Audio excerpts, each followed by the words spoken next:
पगली पगली पगली।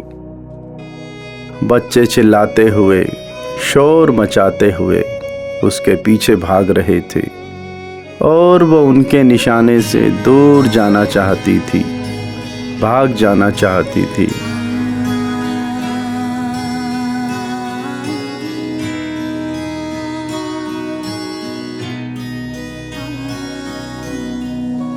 उनसे दूर, जहाँ ये शब्द उसका पीछा ना करें और वो दूर चली जाए, दूर, बहुत दूर चली जाए।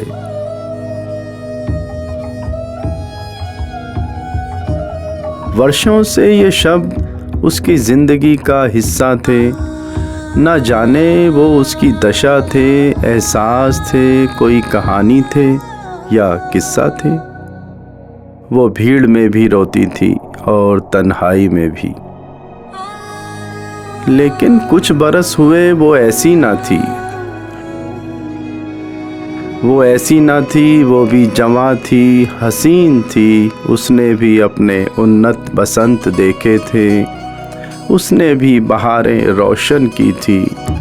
दीपों से अपने जीवन की बगिया सुनहरी और बहुत सुनहरी की थी। उसको एक बेपरवाह, नासमझ, बेअदब चाहने वाला आशिक उसे इस मोड़ पर छोड़ गया। हर खुशी, हर रोशनी से जैसे उसका नाता ही तोड़ गया।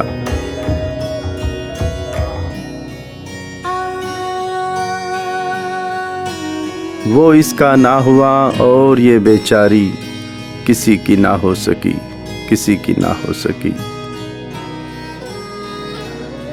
पगली तन्हा पेड़ तले बैठी थी, पास ही का आवाज सी जैसे चहकी थी।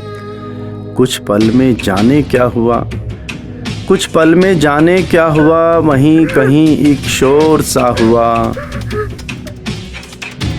पगली को जाने क्या याद आया,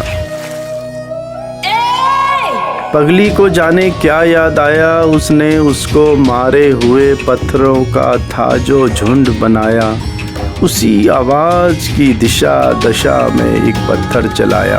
अरे, पगली का निशाना सटीक था, पगली का निशाना सटीक था, जैसे कि वो उसका ही अतीत था। वो साया उस मासूम कली को छोड़कर भागा, जैसे किसी का भविष्य था जागा। उस मासूम कली की हर सांस में एक आह सी थी, मगर अब वो पगली की बाह में थी, पगली की पनाह में थी, पगली की पनाह में थी।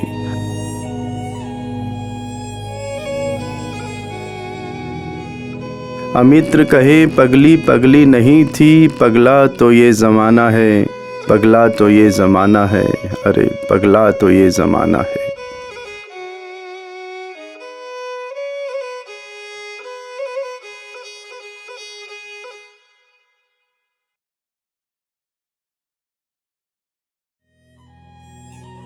ये नारी राग प्यार जज्बात लिए कुदरत का खजाना है। अदब आन शान से रख इसे, यही है जन्नी, इससे ही ज़माना है, इससे ही ज़माना है, इससे ही ज़माना है।